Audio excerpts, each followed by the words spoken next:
As I said earlier, you have your party poppers at the ready.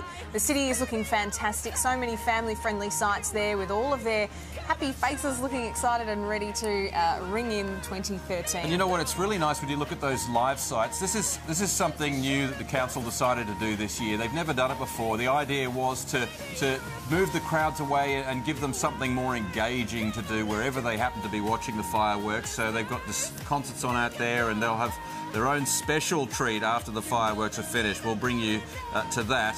And they are now charging their drinks as we count down. They are. As you can see, that's a very special video put together. All of the numbers in the countdown are actually iconic Melbourne symbols. So you'll notice there we saw the 24 there, part of the parking sign, and you'll see the 21 part of the street, a tram stop. All of these amazing things. Only a few seconds to go there. 15 now, not long. We're about to count it down. Here we go. Here comes number 10. Pray we don't get stuck at 5, 9, 8, 7, 6, 5, 4, 3, 2, 1. Happy New Year!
Big finish there. That was Big spectacular, finish. wasn't it? Jazz hands, Melbourne. Melbourne has its jazz hands out. Let's chat to Tom Brown, where he is amongst the action at the Docklands. Tommy, how was it from down there? Parksy, that was an incredible, spectacular finale to those fireworks, but they want this festivities down here, the official festivities, I should say, to continue.